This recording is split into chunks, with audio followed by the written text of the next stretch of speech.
کیا آپ جانتے ہیں کہ موبائل فون کا بہت زیادہ استعمال آپ کی آنکھوں اور دماغ کے لیے کتنا نقصان دہ ثابت ہو سکتا ہے؟ جانیں آج کی اس ویڈیو میں۔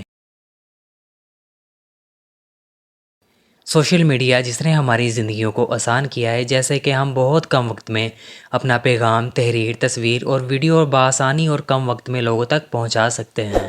موبائل فون لوگوں کی زندگیوں کے بہت سے پہلوؤں میں مدد کرتا ہے، لیکن وقت ضائع کرنے میں سب سے بڑا سبب موبائل فون ہی ہے۔ اس کا ضرورت سے زیادہ استعمال ہماری آنکھوں اور دماغ پر برا اثر انداز بھی ہوتا ہے، اور اس کے ساتھ ساتھ ہمارے مزاج کو چڑچڑا بھی بنا دیتا ہے، اور بعض کا تو ہمارا سر درد بھی کرنے لگ جاتا ہے۔ آج کل جسے دیکھو بڑے سے لے کے بچے تک اس کے ہاتھ میں موبائل فون ہے۔ ایسے لگتا ہے جیسے موبائل فون ہمارے جسم کا ایک حصہ ہے، اور موبائل فون ہماری عادتوں میں شامل ہے، سوتے، جاگتے، کھاتے، پیتے، اٹھتے اور بیٹھتے۔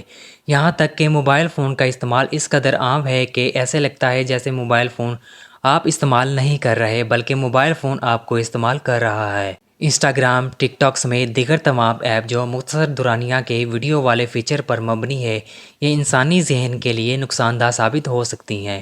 ہر 5 سیکنڈ، 10 سیکنڈ یا 1 منٹ کے بعد نئی آنے والی ویڈیو کا کنٹینٹ پچھلی ویڈیو سے مختلف ہوتا ہے، اور 1 گھنٹے تک شارٹ ویڈیو دیکھنے والے انسان کا دماغ کم از کم 100 سے زیادہ موضوعات پر جمپ کرتا ہے۔ یعنی 10 سیکنڈ کی انتہائی سنجیدہ ویڈیو کے فوری آنے والی ویڈیو کسی اسٹریٹ ڈرامہ یا فنی کلپ پر مبنی ہوتی ہے، اور انسان محض 10 سیکنڈ کے اندر انتہائی سنجیدہ موڈ سے نکل کر ہنسی مذاق کے موڈ میں داخل ہو جاتا ہے۔ اس سے ایک ہی احساس کو برقرار رکھنے کی صلاحیت شدید متاثر ہوتی ہے، اور دیر تک ویڈیو دیکھنے کے بعد ہمارا دماغ جیسے سن ہو چکا ہوتا ہے، اور یہ شاید مستقبل میں انسانوں کو مینٹلی زومبیز میں بدل دے گا۔ ایسے زومبیز جنہیں اپنے ارد گرد موجودہ مسائل سے نہ تو کوئی سروکار ہوگا اور نہ ہی ان کو حل کرنے کی کوئی صلاحیت ان کے اندر موجود ہوگی۔ اس مضمون کا بنیادی مقصد معاشرے میں نوجوانوں کے لیے موبائل فون کے استعمال کے تمام نقصانات کو اجاگر کرنا ہے۔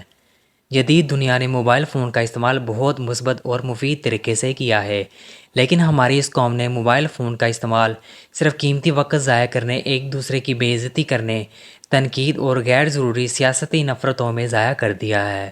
سوچیں اور غور و فکر کریں۔